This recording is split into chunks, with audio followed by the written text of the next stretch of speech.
Buenas tardes, me da gusto saludarlos, calurosas tardes, reciban un caluroso saludo. Bien, vamos a continuar con la serie La lucha contra el pecado. Hoy vamos a hablar de un tema que he titulado Los pecados de omisión, los pecados de omisión. Y quiero que vaya abriendo su Biblia en Santiago 4, versículo 17, Santiago 4, 17. La lucha contra el pecado. La Biblia dice que nos despojemos de todo peso y del pecado que nos asedia. Y el cristiano es asediado por el pecado y es una lucha real, continua. Y hoy vamos a tocar este punto, los pecados de omisión, que a veces nos damos cuenta que estamos pecando. Santiago 4, 17. Dice así: y al que sabe hacer lo bueno y no lo hace, le es pecado. Por naturaleza, un cristiano se entiende que sabe hacer lo bueno, porque es instruido en la justicia, en los caminos del Señor. Al ser instruidos en los caminos del Señor y en la justicia, en lo justo y lo recto, pues vamos aprendiendo a hacer lo bueno. Pero el Señor nos quiere llevar del conocimiento a la práctica, porque si nosotros sabemos hacer lo bueno porque conocemos de qué se trata y no lo hacemos, dice que se nos cuenta como un pecado. El pecado corta la relación con Dios. El pecado, si se va acumulando, va endureciendo nuestro corazón, ¿sí? Entonces, los pecados de omisión. La palabra omisión, o sea, aquellas cosas que no se hacen, el diccionario lo define como abstenerse de hacer algo o de decir algo. Habla de descuido, displicencia, de encargos que tenemos y que no los hacemos. También habla del deber puramente humano de socorrer al que necesita, pero no lo hacemos. Esas son algunas definiciones de omisión. ¿Alguna vez usted ha escuchado expresiones de personas cuando les hablamos del Señor que les dice, mira, es que Cristo murió por nuestros pecados? Y luego ellos dicen, no, pero yo soy bueno, yo soy una buena persona, yo no le hago mal a nadie, yo no mato, no robo, no tomo, no fumo. ¿Ha escuchado gente así? Pero Santiago dice que al que sabe hacer lo bueno y no lo hace, le es pecado. Normalmente pensamos y tomamos en cuenta lo malo del pecado, lo malo de las acciones, y tenemos conciencia de ello, pero no nos ponemos a pensar que la Biblia dice que a los que saben hacer el bien, lo bueno, y no lo hacen, le es pecado. Ese es otro aspecto, fíjense. Entonces vamos a aprender, porque pues sin duda algunos, suele suceder en el corazón de algunos cristianos que pues el Señor los santifica y pues como que llegan a sentirse como que son bien santos, pero después de esta enseñanza se van a dar cuenta que no lo eran tanto. Entonces, ¿cuántos están abiertos en su corazón para recibir la palabra de Dios? ¿Quieren aprender? Porque el pecado nos asedia y tenemos que también conocer acerca de los pecados de omisión, o sea, aquello bueno que sabemos debemos hacer y no lo hacemos y nos es contado por pecado. Sin duda es pecado mentir, ¿verdad? Pero también puede ser pecado saber la verdad y no decirla. Entonces ya tú la callas, dices, yo sé la verdad, pero no digo nada para no meterme en problemas. No. Al que sabe hacer lo bueno y no lo hace, le es pecado. Vamos a Deuteronomio 22:1, porque desde el Antiguo Testamento Dios quiso llegar al corazón de la gente. Deuteronomio 22:1. Y lo que vamos a leer tiene que ver con la intención que Dios tenía desde el principio con su pueblo Israel y con nosotros también, de que tuviéramos actitudes correctas, acciones correctas, ¿sí? ¿Cuántos se han encontrado un celular? A ver, levanten la mano. ¿Cuántos se han encontrado? Ay, oiga, ¿cómo se pierden los celulares? Mira, Tony. Ahora, ¿Cuántos lo han regresado? Me apantallaron. Entonces ya no hay que predicar. Deuteronomio 22:1. Fíjate, dice, si vieres extraviado el buey de tu hermano o su cordero, o sea, pertenencias, en este caso animalitos que estaban ahí en el campo, dice, no le negarás tu ayuda, lo volverás a tu hermano. Versículo 2, si tu hermano no fuere tu vecino o no lo conocieres, aquí hermano es tu prójimo, ¿sí? Lo recogerás en tu casa, el celular, y estará contigo hasta que tu hermano lo busque y se lo devolverás. Así harás con su asno, así también con su vestido y con su celular. Y lo mismo harás con toda cosa de tu hermano que se le perdiere y tú lo hallares. No podrás negarle tu ayuda. Si vieres el asno de tu hermano o su buey caído en el camino, no te apartarás de él, le ayudarás a levantarlo. ¿Notan cómo el corazón de Dios es que nosotros desarrollemos el corazón de Dios? Que es siempre de ayudar, que es siempre de ser bendición para otros. Vamos pues a ver algunos ejemplos en la Biblia de pecados de omisión que están allí y que a veces no les hemos puesto mucha atención o desconocemos al principio, pero hoy vamos a aprender. Vamos a Lucas capítulo 10, versículo 25. Lucas 10, 25. Y vamos a aprender de estas historias en la Biblia. Dice, y aquí un intérprete de la ley, o sea, alguien que conocía la palabra de Dios, alguien que no era un ignorante, era un experto en la palabra, se levantó y dijo, para probarle, maestro, ¿haciendo qué cosa heredaré la vida eterna? Él le dijo, ¿qué está escrito en la ley? ¿Cómo lees? Aquí en el original se entiende también o se lee, ¿cómo entiendes lo que lees? Y dice en el 27, aquel, el experto, respondiendo dijo, amarás al Señor tu Dios, así lo leo, dice, con todo tu corazón, con toda tu alma, con todas tus fuerzas y con toda tu mente, y a tu prójimo como a ti mismo. Así lo leo y así lo entiendo. Y le dijo Jesús, bien has respondido, haz esto y vivirás. Quiero que noten que el Señor Jesús, y este principio está en toda la Biblia, quiere llevar a este intérprete de la ley del conocimiento, que es fundamental conocer, pero lo lleva del conocimiento a la práctica. De nada sirve tener conocimiento de la voluntad de Dios si no llegamos al terreno de los hechos. Este hombre conocía, pero no hacía. Como dice Santiago, no se engañen, no se engañen. No sean solamente oidores de la palabra, sino que hacedores, porque si no se queda a la mitad. Hay mucha gente metida en las iglesias, van a las iglesias, son buenas personas, pero nada más oyen y poco, algunos casi nada hacen. No, el Señor le dice, ok, tú ya conoces, pero ahora te falta llevarlo al terreno de los hechos, ¿sí? Entonces le dice, haz esto y vivirás. Pero él, versículo 29, queriendo justificarse a sí mismo, dijo a Jesús, ¿y quién es mi prójimo? Fíjate, un erudito preguntando quién es mi prójimo, ¿no? Así solemos hacerlo nosotros también con pues justificaciones ridículas, ¿no?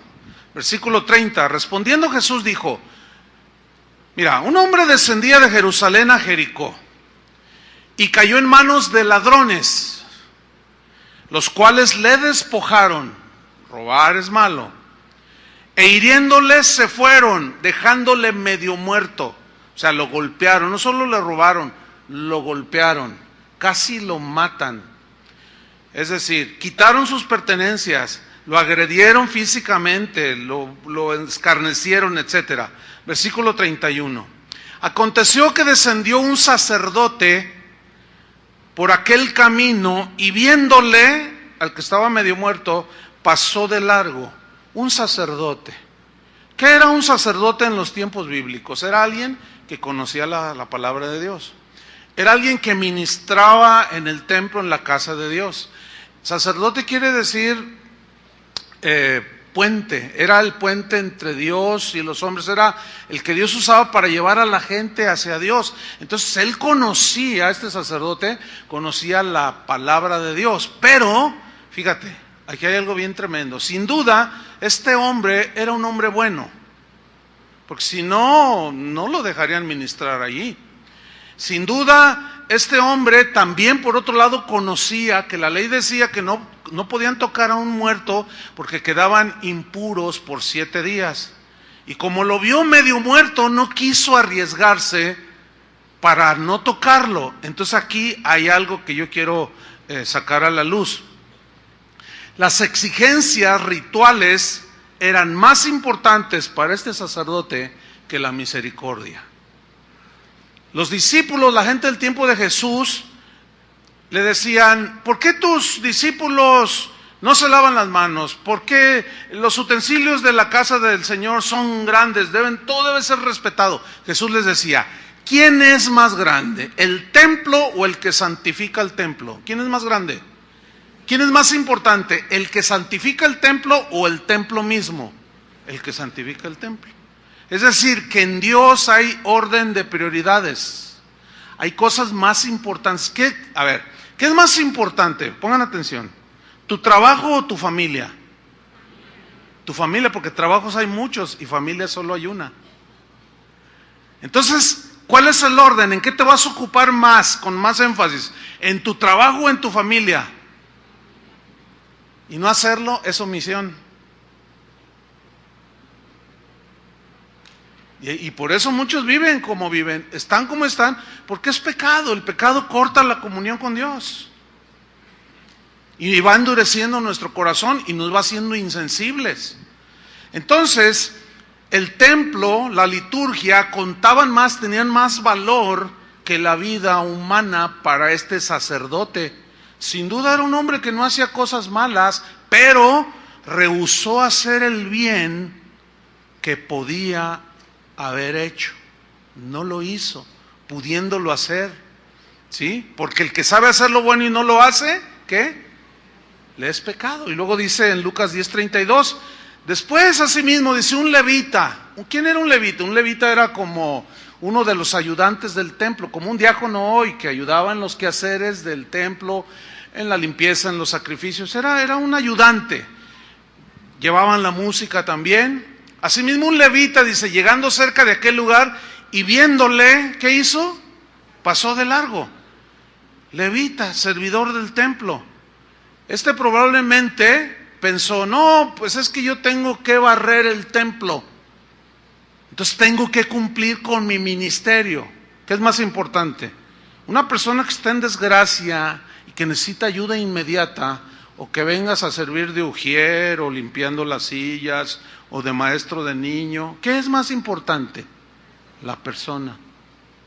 Yo quiero que entiendan muy bien esto, porque fíjense, desgraciadamente, al no conocer este principio, aún pastores podemos enseñar mal a la gente. Yo esto lo miro muy continuamente.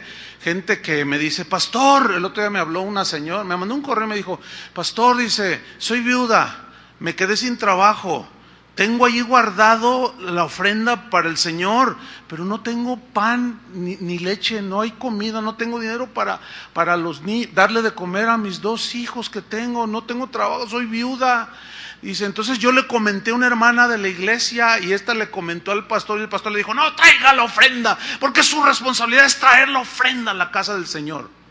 Yo le dije: no lo haga, agarre ese dinero y vaya y cómprele pan y leche a sus hijos.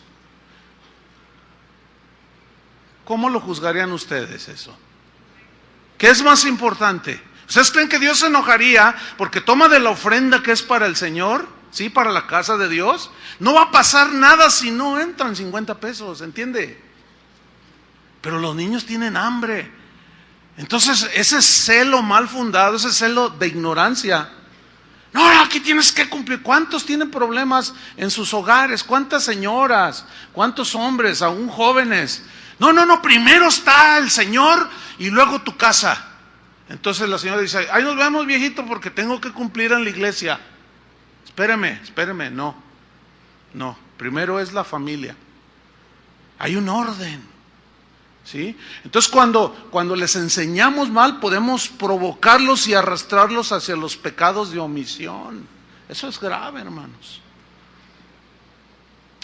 Entonces este levita sin duda era alguien que no hacía cosas malas, que vivía una vida piadosa, sí, servía, pero rehusó hacer el bien que podía hacer y nomás pasó de largo y lo miró y dijo, tengo cosas más importantes. Versículo 33, pero un samaritano era despreciado por los judíos. Este también conocía la palabra de Dios. Pero esto tenía un corazón diferente, pero era despreciado por los que se decían judíos de pura cepa, pueblo de Dios. Y dice, este samaritano iba de camino, vino cerca de él y viéndole, igual que el sacerdote y el levita, viéndole, fue movido a misericordia. La misericordia es un rasgo del carácter de Dios. O sea, podía ser despreciado, podría ser alguien que no era bien visto por el levita y el sacerdote, los eruditos, los que sabían, los que se creían cerca de Dios, pero su corazón no había misericordia. Pero este lo miró y dijo, no puedo dejarlo allí, tengo que hacer algo por él.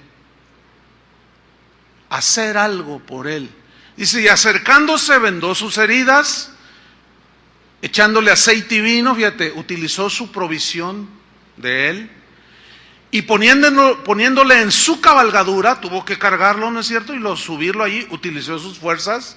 ¿Qué decía el grande mandamiento? Amarás al Señor con todo tu corazón. Misericordia es rasgo de Dios. Entonces, ama a tu prójimo igualmente, fíjate, con todas tus fuerzas lo cargó, con toda tu alma, o sea, concentrar los pensamientos y ordenarlos bien para hacer lo correcto. Lo cargó, lo puso en su cabalgadura, lo llevó al mesón, cuidó de él, fíjate, invirtió su tiempo también. Al otro día, al partir, sacó 2 denarios, fíjate, de sus recursos, utilizó 2 días de salario de él mismo para ayudar a aquella persona en desgracia. Y los dio al mesonero y le dijo, cuidádmele, y todo lo que gastes de más yo te lo pagaré cuando regrese. Y Jesús le pregunta al erudito, ¿sí? Al que sabía todo, pero no hacía nada, no hacía mucho. ¿Qué pues? De estos 3, ¿qué te parece que fue el prójimo del que cayó en manos de los ladrones? Él dijo, el que usó de misericordia con él. O sea, el Señor lo acorraló de tal manera que no podía darle otra respuesta. ¿El que usó de qué? De misericordia. ¿Qué es lo que te faltó a ti? Es lo que te faltó a ti. Y Jesús le dice, ve y haz tú lo mismo. Haz, del verbo hacer. Tú ya conoces, tú ya sabes, pero si no haces, no sirve de mucho. Cuando Jesús, en otro pasaje, en Mateo 7, no lo busquen, se refirió a este tipo de personas. Todos los que oyen la palabra de Dios y no la hacen, los voy a comparar a un hombre imprudente, insensato, que edificó su casa, su familia, todo lo que hace, su vida, todo sobre la arena. Y vinieron vientos, dieron con ímpetu, dio el huracán y cayó la casa porque estaba fundada sobre la arena y grande fue su ruina. Eso es lo que sucede con muchos porque hacemos pecado de omisión. O sea, conocemos, pero no lo llevamos al terreno de los hechos. Y al que sabe hacer lo bueno y no lo hace, ¿qué? Le cuenta como pecado. El pecado nos endurece, corta la comunión con Dios y nos va desviando. Por eso es que solemos ver gente que va a las iglesias, que tienen 5 años, 10, 15, 20 años, y dice, oye, ¿y esa señora cuántos años tiene viniendo a la iglesia? Uy, es de las fundadoras. Ay, pues parece como que el Señor no ha hecho nada en su corazón, porque tiene un espíritu tan feo, siempre está refunfuñando. Ay, a todo mundo buenos días. O sea, entonces le voltea la cara a todo mundo. Pasa en medio de todos, a nadie saluda. Uy, pues, ¿de qué sirve? No sirve de mucho, créanmelo. Entonces, ¿cómo está el asunto aquí? Las palabras bonitas nunca ocuparán el lugar del bien que podamos hacer. ¿Se entendió eso? Porque luego la gente a veces dice, ay, esa señora te habla tan bonito de Dios. ¿Cuál? Esa que viene allí. Ay, yo la conozco, no, que habla bonito. Hablará muy bonito, pero su casa es un desastre. Se le pone al tú por tú al marido, es bien rezongona, dice, no, yo no quiero nada con esa señora, pero habla bien bonito, pero vive muy mal. ¿Ven cómo va ligado el conocimiento con los hechos? Porque de otra manera entramos en el pecado de omisión, porque sabemos lo que es correcto, sabemos que es importante y necesario perdonar al que nos ofende, ¿sí o no? Y si no lo haces sabiendo que ese es lo bueno que debemos hacer, nos cuenta como pecado. Por eso Jesús dijo, si tú traes tu ofrenda y te acuerdas allí que hay algo con otra persona, deja tu ofrenda a un lado, ve y reconcíliate y luego ven y presenta tu ofrenda. ¿Por qué? Porque no es aceptada la ofrenda. Si no perdonáis a los hombres de todo corazón sus ofensas, tampoco vuestro Padre que está en el cielo os perdonará. ¿Qué dijo Jesús? Bendecid y no maldigáis. ¿Qué dice la Escritura? Si tu enemigo tiene hambre, dale de comer. Si tiene sed, dale de beber. La pregunta sería, ¿tú serías capaz, yo sería capaz de darle a mi enemigo, si lo veo en una desgracia y no tiene para darle de comer a sus hijos por X razones, y yo me entero, sería yo capaz de llevarle una despensa? ¿Saben? Eso es el cristianismo. Eso es. Ok, eso dice Jesús. Si tu enemigo tiene hambre, tu enemigo, hay muchas maneras de tener enemigos y muchas razones. Tú puedes considerar a alguien tu enemigo porque te calumnió, porque no le caíste bien, dijo algo de ti, te robó, te fraudió, te mintió, y tú lo consideras tu enemigo y no lo tragas, dices, no lo puedo ver ni en pintura. Pero luego te das cuenta, pero dices que eres cristiano, ¿no?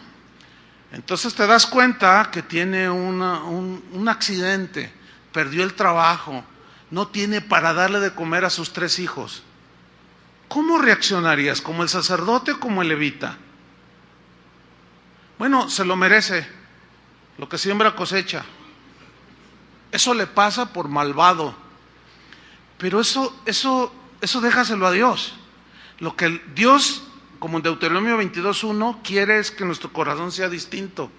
Si tu enemigo tiene hambre, ¿qué? Dale de comer. ¿Serías capaz de enviarle una cartita a tu enemigo así? No, yo te perdono. ¿Serías capaz? Pues ese es el cristianismo, hermanos. Y si sabes hacer lo bueno y no lo haces, es pecado, y el pecado endurece el corazón, corta la comunión con Dios y nos vamos apartando de Dios. Esos que se creían muy santos ya se están dando cuenta que no lo eran tanto. Yo reconozco que, fíjense, al estar preparando este mensaje, cuando Dios me habló de bueno, yo empecé a escudriñar, pero pues lo primero que resulta cuando tú empiezas a escudriñar es que primero te habla a ti, ¿no es cierto? Y yo me di cuenta que he cometido pecados de omisión. Bueno, ¿qué tiene que hacer el cristiano? Reconocerlos y luego haz esto y vivirás. El asunto es que a veces por la ignorancia, a veces por negligencia, no nos damos cuenta que estamos transgrediendo la palabra de Dios. En Lucas 16:19 hay otra historia también muy interesante de un hombre rico y un mendigo. El rico y Lázaro, ¿se conoce esta historia? Dice 16-19 de Lucas que había un hombre rico que se vestía de púrpura y de lino fino, o sea, andaba al último grito de la moda, y hacía cada día banquete con esplendidez, o sea, no se medía, tenía los mejores vinos, las mejores viandas, tiraba la casa por la ventana y todo el mundo bien contento en las fiestas. Tenía dinero el hombre. Dice, y había también un mendigo llamado Lázaro. Un mendigo es aquel que no tiene ni lo mínimo que es comida y vestido. Eso es un mendigo. Hay gente pobre, pero come todos los días. Hay gente en extrema pobreza que come una vez, o dos veces, o una vez en 2 días. Y este era un mendigo, vivía en la mendicidad, no tenía ni siquiera lo necesario. Y estaba echado a la puerta de aquel, o sea, estaba tirado porque estaba enfermo, lleno de llagas. Miren el 21, ansiaba saciarse, no de las viandas. Él se conformaba, este mendigo, con las migajas, dice, que caían de la mesa del rico. Y aún los perros venían y le lamían las llagas. Este rico vio a Lázaro enfermo y con hambre y no lo socorrió, no le ayudó. Ahora, pregunta, ¿tenía para ayudarle? Porque a veces la gente dice, oiga, pastor, entonces cada persona que me encuentra con necesidad en mi camino le debo de dar. No, espérame. La Biblia dice, cuando Dios te pide algo, Él no te va a pedir lo que no tienes. No te va a pedir lo que no tienes. Si tú te vas aquí por las vías, te vas a encontrar con 50 centroamericanos. Todos tienen hambre. Todos andan sucios porque van de tránsito hacia los Estados Unidos.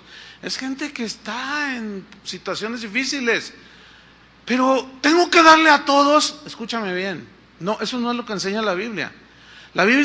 Cuando Dios atraviesa a alguien en tu camino, Él te va a pedir de lo que tú tienes, no de lo que no tienes.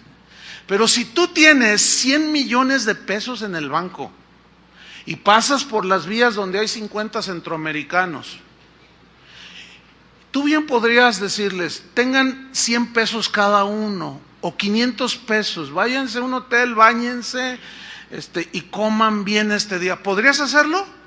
Sí, y no te afecte nada. Entonces, si tú te encuentras en cada esquina gente que te pide pues, y no tienes, ¿cómo le vas a...? Dios no te lo toma mal, porque Dios no nos va a pedir de lo que no tenemos, ¿entiendes? Sino de lo que tenemos. Espero se haya entendido esto, porque luego la gente, a veces no sabemos encontrar el equilibrio. Bueno, este hombre despilfarraba y no fue capaz de ayudar un poco a su semejante, ni siquiera como para llamar a Cruz Verde y decir, pues aquí hay un enfermo. Ya ni siquiera eso, mucho menos decir, te voy a inscribir en el seguro popular, menos, o algo. No hizo absolutamente nada teniendo el poder para hacerlo. Pero miren lo que sucedió, lo que le sucede a todo ser humano, versículo 22. Aconteció que murió el mendigo y fue llevado por los ángeles al seno de Abraham, al paraíso, donde ya no hay llanto, ni tristeza, ni dolor, donde ya no hay enfermedad, ya no hay hambre, ni frío, ni calor. Y murió también el rico. El problema con este tipo de personas es que piensan que nunca se van a morir. Y también le llegó su hora y fue sepultado, pero estaba en un lugar diferente, estaba en el Hades, se entiende, en el infierno. Alzó sus ojos estando en tormentos y vio de lejos a Abraham y a Lázaro en su seno. Entonces él, dando voces, dijo, Padre Abraham, ten misericordia de mí. Fíjate, lo que él no tuvo, le pidió a Abraham, ten misericordia de mí y envía a Lázaro. Fíjate qué curioso. A Lázaro, lo conocía por nombre. Manda a Lázaro y mira con lo que él se conformaba, para que moje la punta de su dedo en agua y refresque mi lengua, porque estoy atormentado en esta llama. El asunto es que aquí ya era demasiado tarde para él. Sin embargo, sin duda que Lázaro, si hubiera sido posible, lo hubiera hecho. La respuesta fue no, nadie puede pasar de aquí para allá, además nadie querría, ¿no? O sea, del seno de Abraham al infierno, no, nadie, no. Está establecido para los hombres como eran una sola vez, cielo o infierno, y después el juicio, la eternidad. Entonces, ahorita es cuando nosotros tenemos que demostrar que somos hijos de Dios, ¿cierto? Entonces, en el versículo 25 dice, pero Abraham le dijo, hijo, le dice, pues sí, acuérdate, dice, acuérdate que recibiste tus bienes en tu vida. Recibiste tus bienes, pero ¿qué hiciste? Tenías el poder para haber ayudado y no lo hiciste. En este caso era de bienes materiales. Y Lázaro también males, pero ahora este es consolado aquí y tú atormentado. Sabemos los cristianos que la salvación no nos la ganamos por obras. ¿Están de acuerdo? ¿Estamos de acuerdo? No. Pero entonces, ¿qué lugar tienen las buenas obras en el cristiano? Esas son la evidencia de que somos hijos de Dios. Es decir, nosotros no hacemos cosas buenas para ganarnos la salvación, porque no es así. Es un regalo la salvación cuando creemos. Pero Dios preparó las buenas obras para que anduviésemos en ellas como un resultado, como una evidencia de que realmente somos hijos de Dios. A veces nosotros criticamos a gente que cree que la salvación es por obras. Están equivocados bíblicamente, pero es gente.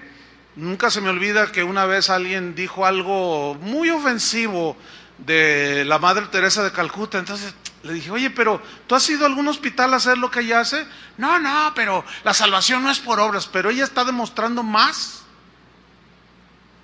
Yo no estoy diciendo, le dije, que ella es salva porque ignoro.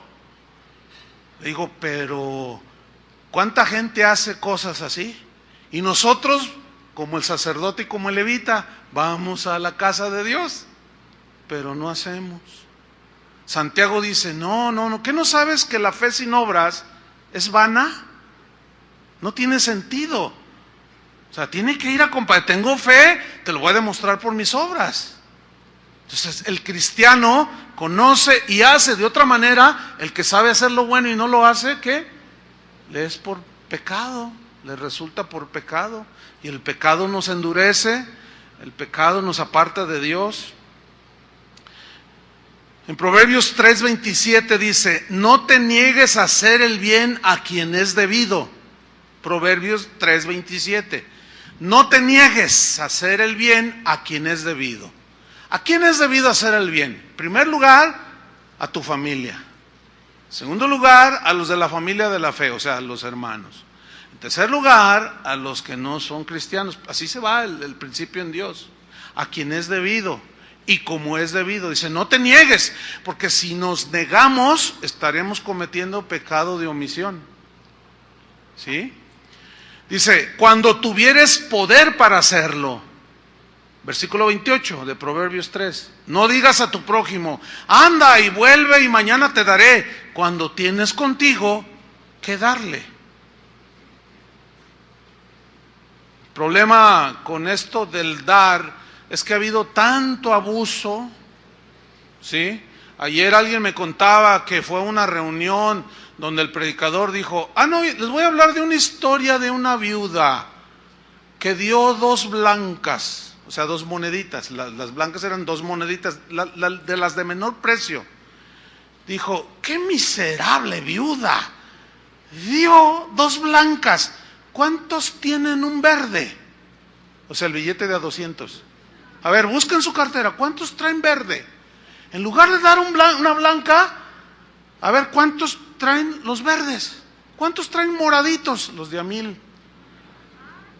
Y si no sean miserables, si no den 2 blancas como esa miserable viuda. Fíjate qué manera tan perversa de torcer la Biblia. Entonces la gente, cuando se da cuenta que abusaron, que los engañaron, luego se van al otro extremo y ya no dan. Primero le sacaron hasta el diente de oro que traían aquí enfrente. Los despojaron de su reloj, de todo, y hasta de su carro y algunos hasta de sus casas. Después se dieron cuenta que esos los engañaron y los robaron en despoblado. Y luego van a una iglesia y ya cruzan los brazos y dicen, no, ya no doy nada. Ay, hermanos. El hecho de que alguien abuse no elimina las verdades de la Biblia. Hay que dar, ¿sí o no? Cada uno dé, dijo Pablo, cada uno dé como propuso en su corazón. Pero esto va en proporción ¿a qué? A la generosidad que hemos recibido de Dios. Entonces se entiende que un cristiano es generoso por naturaleza. Y no está ahí discutiendo si el diezmo no es de la ley o no. ¿Qué importa que sea la ley o no? Pues la ley exigía el 10%, pero la gracia, dice, pues Dios me dio más que el 10%, Dios me dio todo. ¿Cómo le voy a poner yo medida a Dios? ¿Me entienden? Por otro lado, fíjense, otro aspecto de la omisión.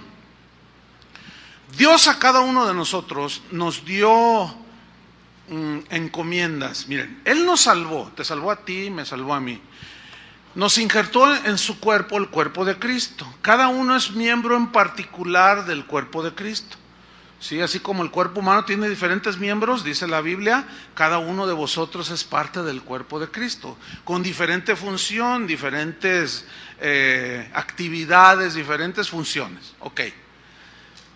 Dios nos ha salvado, a cada uno nos dio dones, nos dio talentos, nos dio habilidades, nos dio tareas, nos dio responsabilidades que cada uno tiene que hacer. Nos dio la gracia y la capacidad para hacerlo, ¿sí? Ese es otro aspecto. Por ejemplo, a mí Dios me llamó para ser pastor. Bueno, tuvo que darme el don, porque no es algo humano. Tuvo que darme el don, tuvo que darme la gracia, o sea, la capacidad para cumplir con el ministerio que Dios me encomendó. Ahora, eso que Él me encomendó a mí, Él espera que yo sea fiel, porque me dio las herramientas, ¿sí? Si yo soy negligente y en lugar de escudriñar las Escrituras, yo les doy otras cosas o nos vamos por otro lado, yo estoy haciendo caso omiso a la instrucción que Él tenía para mí. Espero me esté explicando. En ese sentido, si yo no cumplo como pastor, que la función fundamental es escudriñar la palabra, preparar el alimento espiritual para alimentar a las ovejas para que estén sanas. ¿Dónde están las ovejas? No, pero háganle como oveja.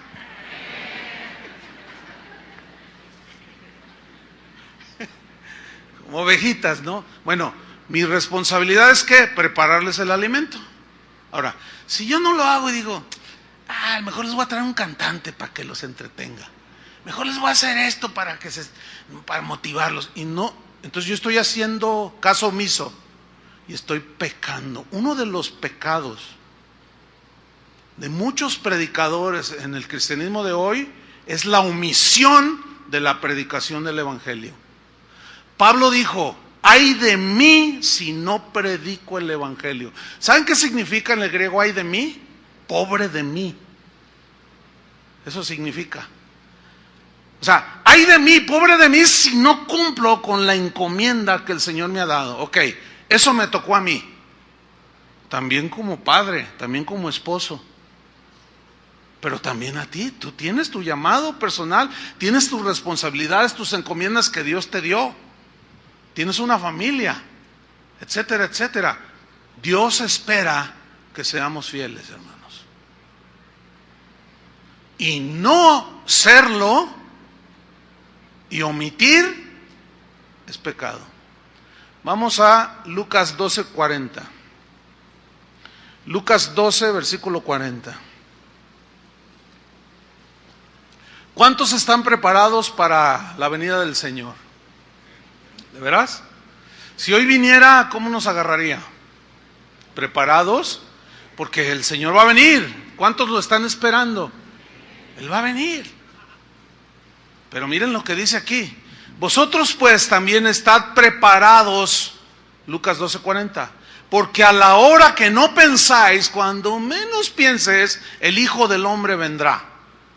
Ahora mira lo que dice. Entonces Pedro le dijo, Pedro estaba en ese proceso de aprender y de entender.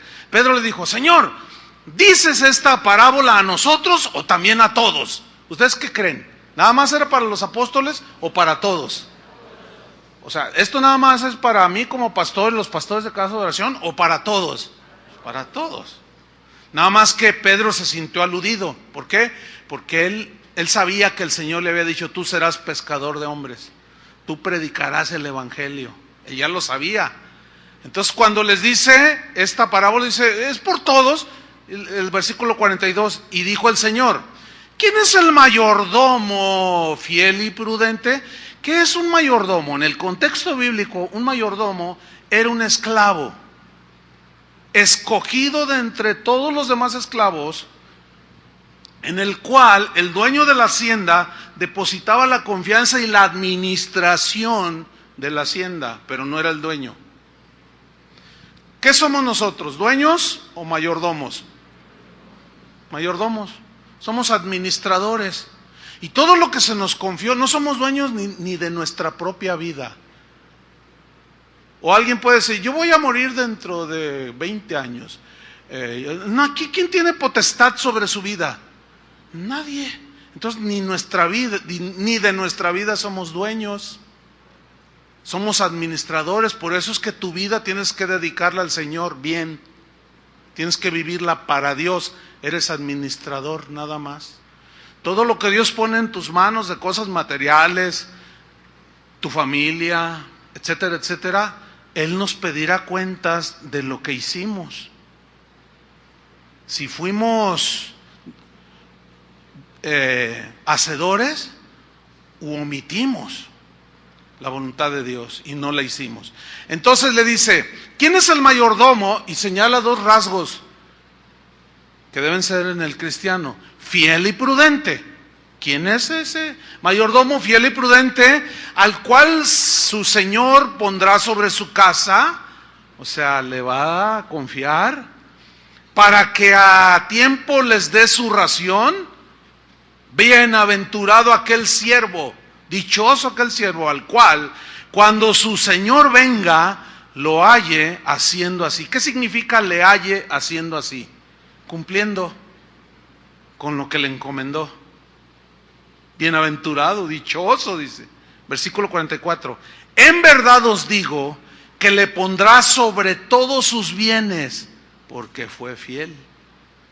Mas si aquel siervo dijera en su corazón, ahí está, empieza la negligencia, la omisión, y dijera, mi señor tarda en venir, y comenzare a golpear a los criados y a las criadas, o sea, a portarse prepotente, déspota, superior, menospreciador de todos, pero va a la iglesia y se siente bien salvado. Y empieza a golpear, empieza a comer, o sea, aquí comer y beber pues es cosa natural, ¿verdad? Pero en exceso, se dedica nada más al despilfarro, ¿entienden? A la disipación, a los placeres de la vida, no toma en cuenta la voluntad de Dios. Y se embriaga. Versículo 46, vendrá el Señor de aquel siervo. ¿Cuándo? En día que éste no espera, y a la hora que no sabe, y le castigará duramente. ¿Cómo lo castigará? Duramente. Y le pondrá con los infieles. Aquel siervo que, conociendo la voluntad de su Señor, no se preparó ni hizo conforme a su voluntad, recibirá muchos azotes. ¿Por qué? Porque omitió hacer la voluntad de Dios. ¿Están entendiendo, verdad? Se les ve en la cara. Aunque algunos están durmiendo, yo entiendo el calor, pero hagan un esfuercito. Recibirá muchos azotes. Ahora, fíjate el versículo 48. Mas el que sin conocerla, o sea, la voluntad de Dios, hizo cosas dignas de azote, será azotado poco. Es decir, quiero que noten que la ignorancia no nos libra de recibir consecuencias. ¿Sí? Les voy a poner un ejemplo. Aquí en Jalisco, tú vas conduciendo y llegas a un semáforo, está en rojo. Pero la ley te permite, en la mayoría de las ocasiones, dar vuelta a la derecha con precaución. Sí saben eso los que conducen, ¿no? A la izquierda está prohibido, obviamente. Pero a la derecha sí. puedes dar vuelta y no hay ningún problema. Está una gente ahí, te ve, no te pasaste el alto, la ley te habilita para hacerlo con precaución. Entonces tú de pronto te vas a Tangamandapio, como dijo Toño, ¿no? Aquí a Michoacán. Entonces tú llegas a un alto y te das la vuelta a la derecha y está una gente y te dice, a ver, oríllese a la orilla, y tú te orillas a la orilla. Entonces dice, acaba de cometer una infracción de tránsito. ¿Cómo?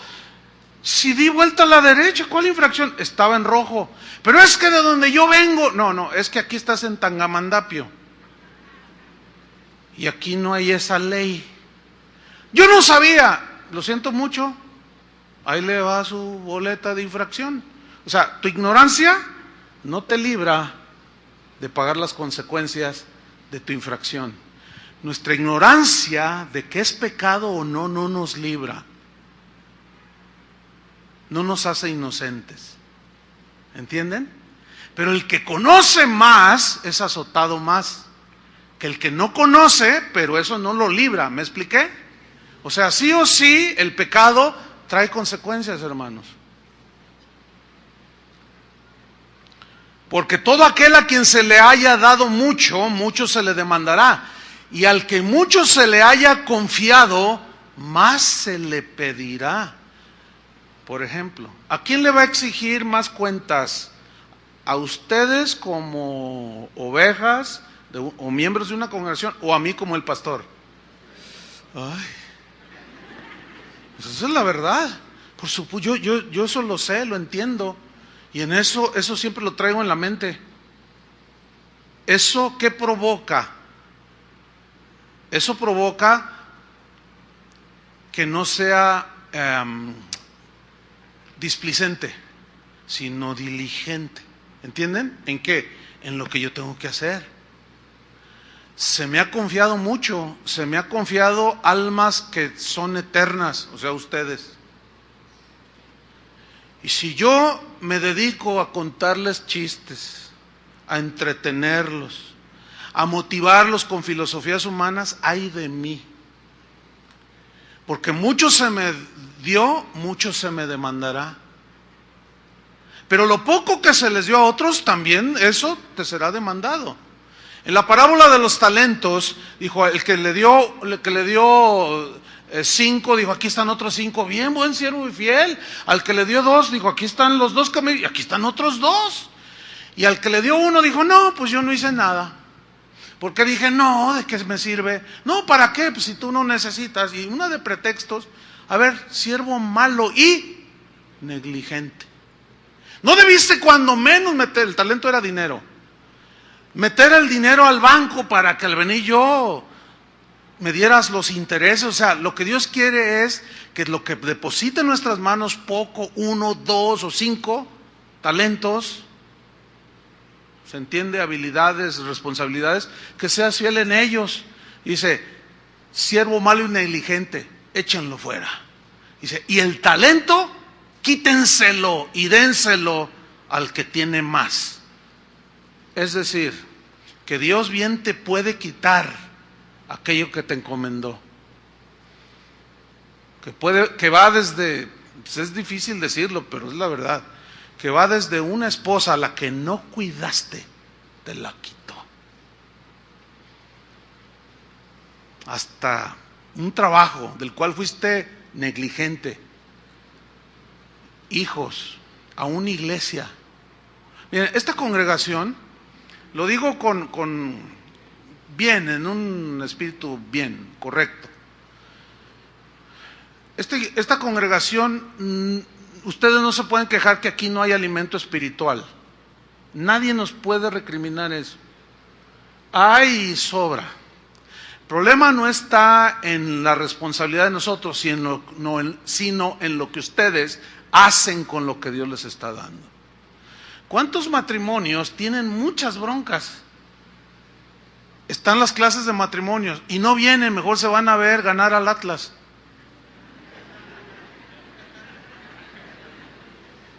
Se fueron al estadio, sin duda.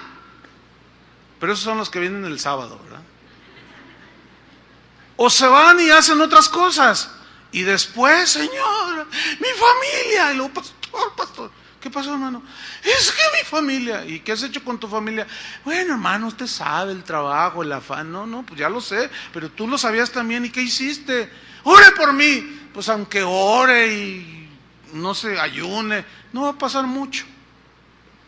Ya tienes que enfrentar las consecuencias. ¿Por qué? Porque fuiste displicente. Y perdemos muchas cosas por infieles, hermano, porque omitimos hacer lo que tenemos que hacer. ¿Qué hay que hacer ahora? Pues pedirle la gracia a Dios para enfrentar todo eso con valor.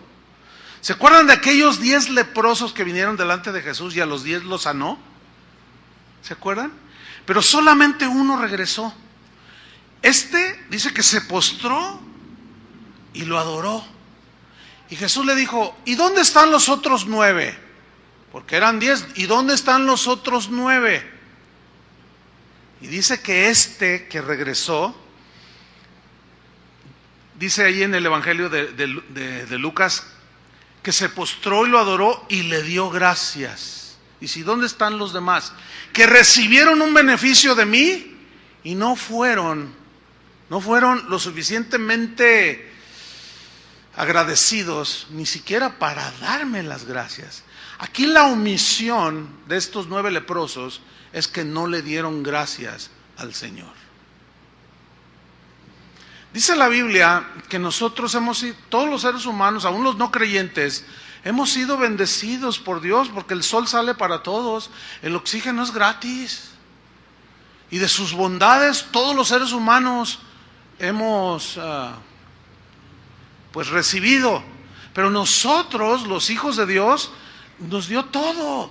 Tenemos que tener un espíritu de gratitud, una actitud constante de agradecimiento a Dios. Pero hay cristianos, yo los he oído, a veces me lo dicen así, cara, no, es que el trabajo que yo tengo, yo no me gusta. Mira, hay muchos que quisieran tu trabajo. Tú tienes y hay un montón que no tienen, y tú quejándote. Y en lugar de darle gracias a Dios, te quejas. Ese es pecado de omisión, hermanos. No hay gratitud. No hay acción de gracias. Y cuando logras tener algo por la bendición de Dios, te lo atribuyes a tu sabiduría humana. En lugar de decir, todo lo que he logrado es por gracia. Gracias, Señor, porque mira, has bendecido mi trabajo, la obra de mis manos. Porque así dice la Biblia, ¿no? Todo lo que hace, prosperará. El varón que no anda en consejo de malos. El varón que está con el Señor, que su ley medite de día y de noche. ¿Quién es el que da todas las bondades? Dios, hermanos. Y siempre estamos quejándonos, que no nos gusta esto, que no queremos esto, que no queremos aquello. Y la Biblia habla de tener contentamiento, ¿sí o no? Y dar gracias en todo. Entonces, no dar gracias, caemos en la misma actitud de los 9 leprosos. ¿Cuál es el pecado de omisión ahí? La ingratitud. La falta de gratitud hacia el Señor. La Biblia dice en Romanos 1:21, pues habiendo conocido a Dios, no le glorificaron como a Dios, ni le dieron gracias. Y su necio corazón se llenó de tinieblas. Ahí está, por omitir darle gloria al Señor. Fíjense cuántas cosas, hermanos. ¡Ay, qué tremendo! Miren estas 2 historias. Primera de Samuel 3:11. Tiene que ver con un sacerdote y con un rey. El sacerdote se llamaba Elí.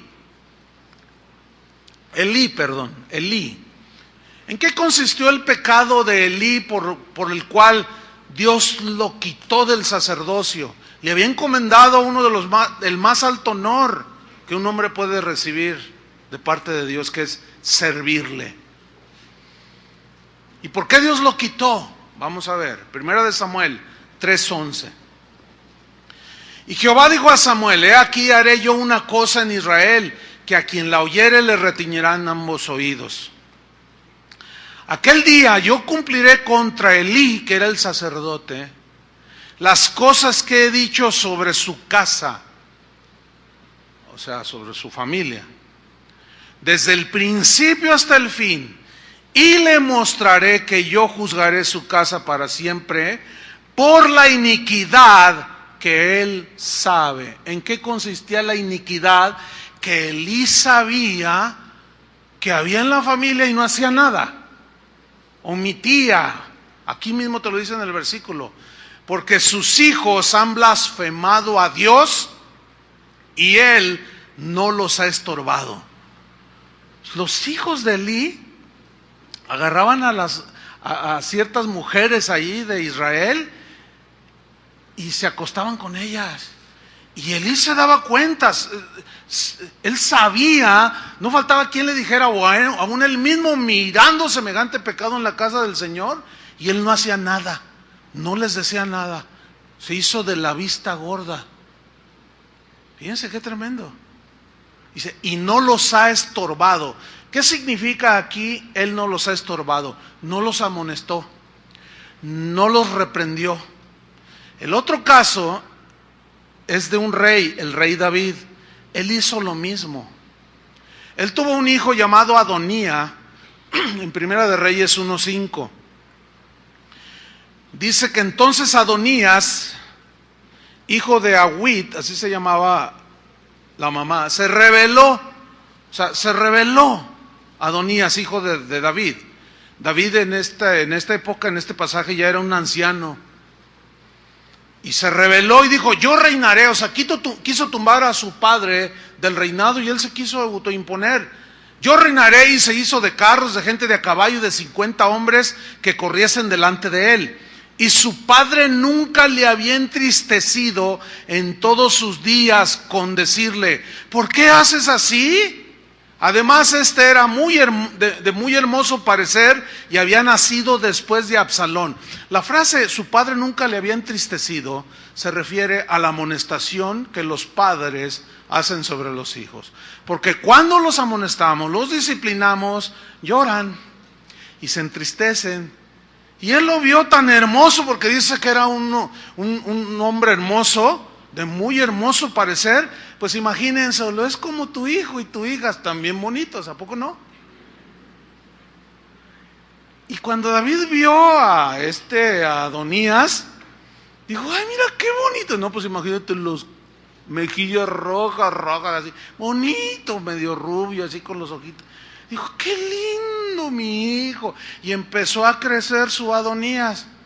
Y como todos traemos la naturaleza caída, la naturaleza hacia el egoísmo, nacemos con el egoísmo, con la rebeldía. El niño empezó con su egoísmo y dame mi juguete, y no era de él, era del hijo de otro soldado, y le quitaba, y David lo miraba y dice, ay, está niño. Y a lo mejor su madre le decía, dile algo, disciplínalo. No, ay, es tan lindo mi hijo.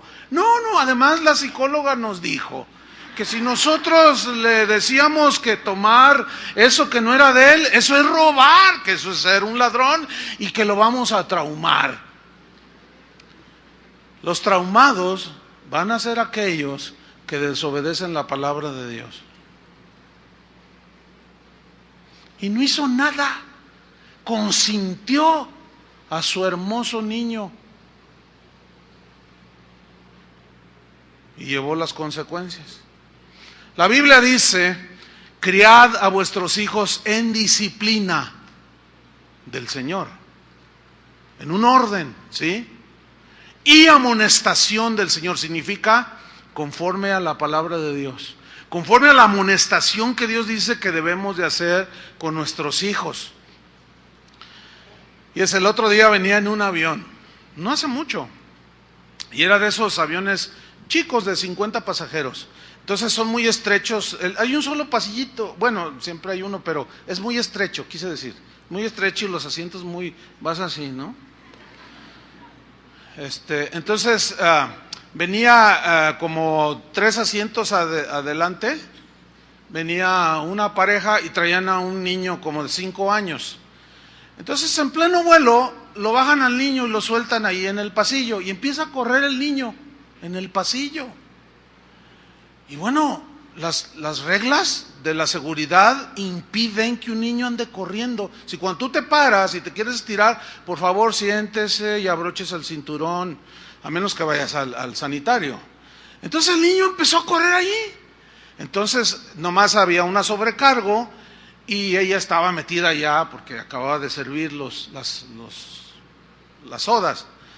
Entonces pues vio que el niño corría, agarra la bocina, por favor, ese niño no puede, no debe estar así, corriendo en el pasillo.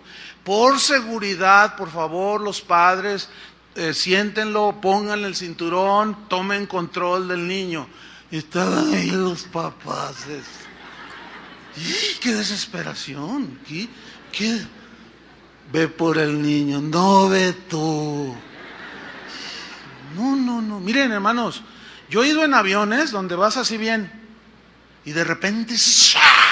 Si no llevas el cinturón, hay gente que se ha desnucado, hermanos. Y la sobrecargo, por favor, es de elemental seguridad. Y los papás, ay, mi hijo tan bonito, venga, ¿cómo venga? Se agárrelo.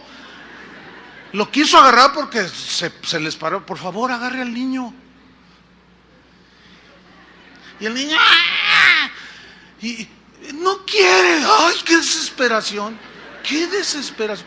¿Han visto? Sin duda han visto esta escena, si no es que ustedes lo han hecho. Van en su auto con quemacocos y los niños así sacando la cabeza. Ay, hermano, si usted hace eso, es que si le digo que no, se va a enojar. Digo, ni siquiera sentido común tienen, el mínimo sentido de precaución. O sea, eso raya en lo tonto. Discúlpeme que lo diga así tan claro. Cualquier frenada, cualquier impacto, por leve que sea, su niño con mejillas rojas, bonito, con su risito aquí, va a salir volando. Si el avión hace un sacudimiento, el niño rebota por allá, hermanos, por el amor de Dios. Pero no hacemos nada porque el niño no quiere. Por favor, tomen control. Y luego sale el niño volando, se parte la cabeza y se baja el papá y lo agarra. ¿Por qué, Dios mío? Por menso, por imprudente, por torpe. Yo te di autoridad, te di inteligencia, te di sentido común y no lo usas y te voy a pedir cuentas.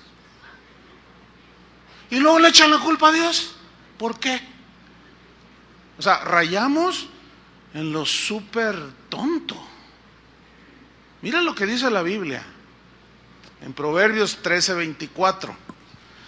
El que detiene el castigo a su hijo aborrece. Ay, pero es que está tan linda. El que detiene el castigo a su hijo aborrece, mas el que lo ama desde temprano, significa desde chiquitos, ¿lo qué? Lo corrige.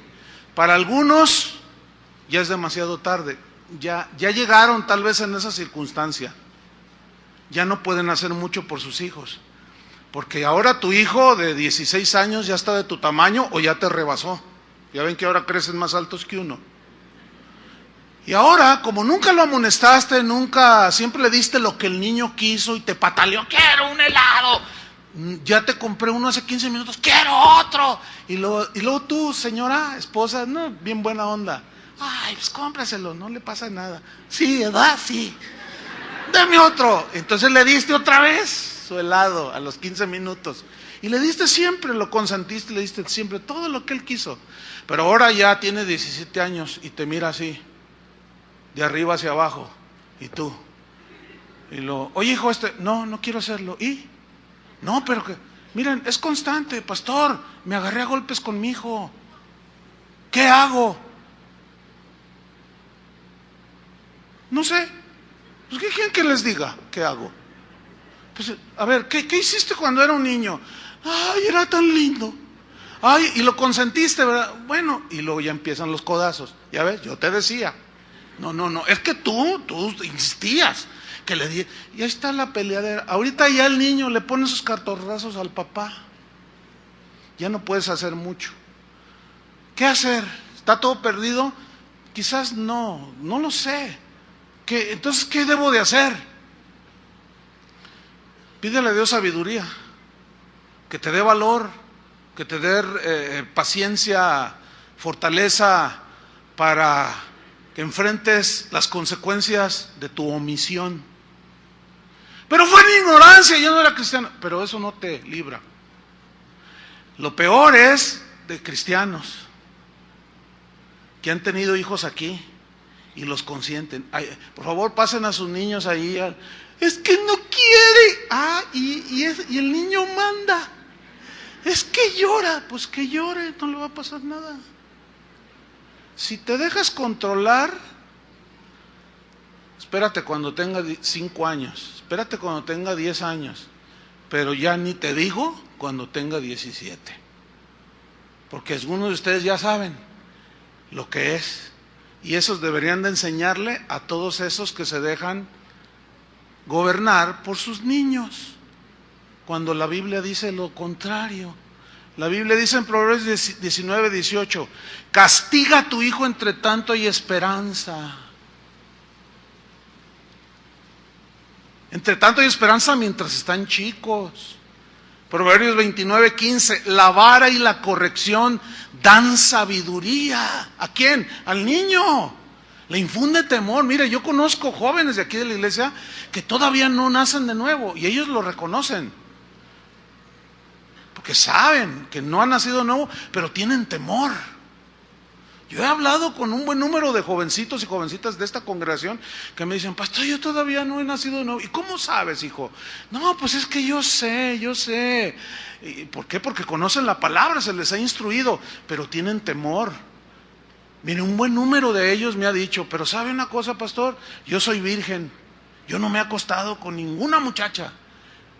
O algunas dicen, yo no me he acostado con ningún muchacho, oportunidades hay un montón, pero yo no quiero hacer eso porque yo me fijo, mis compañeros de trabajo embarazaron, de la escuela embarazaron, o muchachitas amigas las embarazaron y ahora ya las abandonaron, nomás quisieron jugar con ellas y no, yo no quiero que me pase eso. ¿De dónde sacaron eso? De la disciplina y amonestación. Pero si no les decimos nada, si no les decimos, aquí llegas a las 10 de la noche, eso tiene que hacer. Me largo de la casa. Entonces tú te hincas. No te vayas, hija mía. No, ya. Hasta ahí llegaste. Si tú le ruegas a tu hija no se vaya, o a tu hijo no se vaya, ya perdiste todo. Que se vaya. ¿Qué hizo el padre del hijo pródigo? ¿Lo detuvo? ¿Le rogó no te vayas? No, hijo, es necesario que te rompas la boca allá en el mundo. No, es que a los 15 dice, se sienten los dueños del mundo. Hasta fíjese cómo caminan. Hasta le hacen. ¿A poco no? Se creen los reyes. Y luego tú les dices, les amonestas y yo puedo. Yo te voy a demostrar que sí puedo. Déjenlos. Nada más prepárese en su corazón para el regreso, porque va a venir oliendo a cerdo, como aquel muchacho. Y usted perdónelo, porque va a llegar y va a decir, perdóname, Padre, pecado contra el cielo y contra ti. Pero rogarle, no le ruegue. No, déjelo, encomiéndeselo al Señor. Y usted va a sufrir por muchos días, pero aquello va a traer su reacción, hermano. Sí, escúchame bien, si educándolos y llevándolos es difícil, ahora imagínese consintiéndolos. Imagínese consintiéndolos. Pero quiero terminar con esto. También hay omisión de los hijos hacia los padres.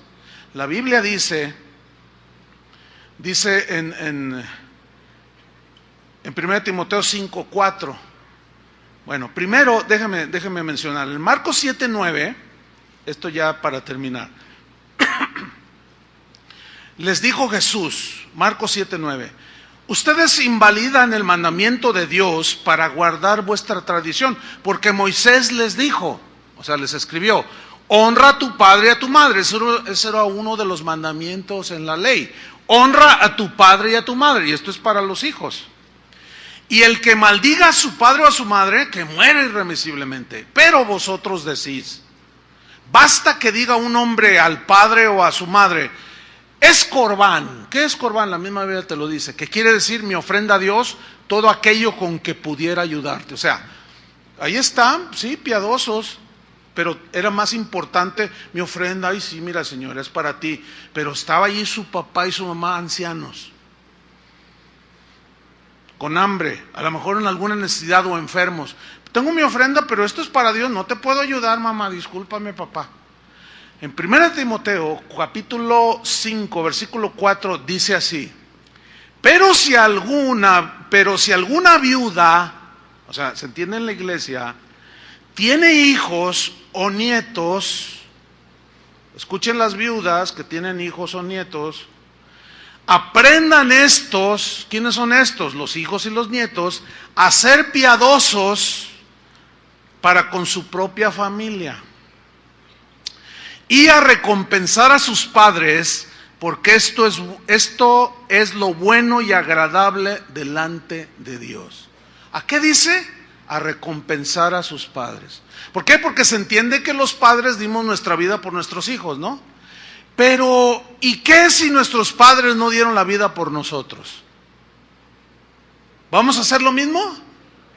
¿Cómo que sí? Déjenme empezar de nuevo. Abra su Biblia, por favor. Bueno, a lo mejor no entendió. Déjenme contarle esto. En mi familia, mi padre pues, no era una familia que conocía a Dios. Entonces, bueno, él tenía un buen trabajo, ganaba buen dinero, pero no conocíamos a Dios. Entonces vivía como usted vivía antes. Usted me entiende, ¿no? Como cualquier hombre del mundo. Entonces yo recuerdo estar aún en la primaria y decirle a mi papá, oye papá, ya no tengo tenis, mira, y no me daba. Pero entonces yo decía, no, pues si no me da, pues a ver qué hago. Y yo me ponía a lavar carros, me ponía a hacer cosas y me ganaba. Y yo me compraba mis Converse, ya existían.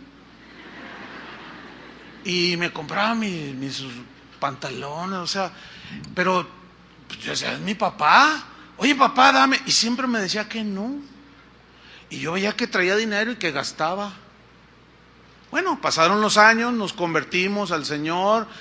Pasó otro tiempito, él se convierte al Señor. Pero ya entrado en años. Pasaron los años, empezó a envejecer mi papá. Pasaron más años, bueno, empezamos a servir al Señor. Pasaron otros años y mi papá seguía envejeciendo. Y un día el Señor me dice, te voy a dar la oportunidad que hagas con tu padre lo que él no hizo contigo. Yo le dije, ¿qué? No entiendo. Dice, mira, ahora tú ¿ves cómo está él? Porque se jubiló con una pensión de 1,200 pesos. O sea, ¿quién vive con 1,200 pesos, hermano? Nadie. Es una miseria las jubilaciones. Es algo risible, no ridículo. Bueno, entonces era obvio que dice, fíjate bien y los verás que tienen necesidad. Y sí, efectivamente. Entonces Dios me dijo, te voy a dar la oportunidad que tú hagas con él lo que él no hizo contigo. Y empecé a ver. Me dijo, ahora tú lo vas a ayudar. Tú lo vas a bendecir, le vas a comprar sus trajecitos y sus camisas, le vas a regalar sus corbatas. Papá siempre andaba con corbata. Y le vas a comprar esto y le vas a pagar sus vacaciones. Entonces yo dije, Señor, pero él ni zapatos me compró. Dice, pero fíjate bien lo que te estoy diciendo. Te estoy dando la oportunidad de que seas diferente. Bueno, creo que lo entendí. Entonces le regalaba hasta las vacaciones, yo se las pagaba. Un día bueno, lo llevé a vivir a mi casa, lo atendí bien. Un día yo estaba ahorrando, pues bueno, yo tengo mis ahorritos ahí, lo que iba pudiendo, y en 3 años junté una cantidad, dije, bueno, vendo este carrito y me compro otro mejor, y aquí tengo unos ahorros. Entonces el Señor me dijo, esos ahorros que tienes, regálale un carro a tu papá. Señor, pero pues, tú sabes que ni zapatos me compraba y quieres que le regale un auto. Sí, me dice, mira, regálale tú, hazme caso. Y me llevó a este principio, a recompensar. Y le dije, sí, pero no hay manera de hacerlo porque pues él no fue muy buena onda. Pero te estoy dando la oportunidad para que tú seas diferente. Entonces empecé a sondearlo. Oiga, papá, si usted quisiera un auto, pues no del año, pero uno más o menos, ¿qué le gustaría? Ay, a mí me gustaría, ay, yo le pido al Señor. Entonces yo empecé a buscar y encontré una camionetita, una Guayín, que tenía 3,000 kilómetros. Estaba usada, pero estaba nueva. Entonces arreglé el precio, lo que yo tenía ahorrado, ese era el precio. Hice trato con el dueño, era una señora que trabaja en el seguro.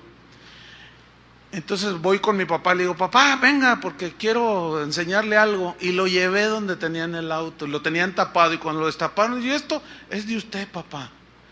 Mío, le digo, sí. Pero, ¿cómo, hijo? Le digo, pues es un regalo, papá.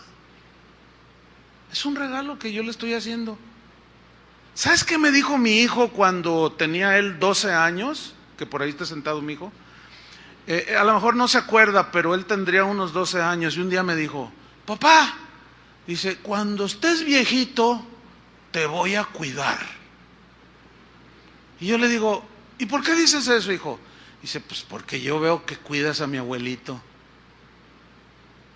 Yo ya tengo quien me cuide cuando esté ruquito. ¿Usted? Lo que sembramos, hermanos, eso cosechamos. ¿Entienden? Entonces yo veo el cariño de mi hijo, sobre todo que es el mayor. Y eventualmente le digo, ¿y todavía piensas igual, hijo, que me cuidarás? Y dice, papá, si yo tengo vida, yo los cuidaré en su vejez. Dios me dio la oportunidad de hacer aquello que mi padre no hizo y se cortó. ¿Entienden? Se cortó esa cadena. Pero el que sabe hacer lo bueno y no lo hace, le es pecado. Hagamos lo bueno, hermanos, lleguemos al terreno de los hechos. Sin duda, todos hemos pecado de omisión, ¿no es cierto? Pidamos perdón, ¿qué les parece? Y pidámosle a Dios también que nos revele y tenga misericordia de nosotros.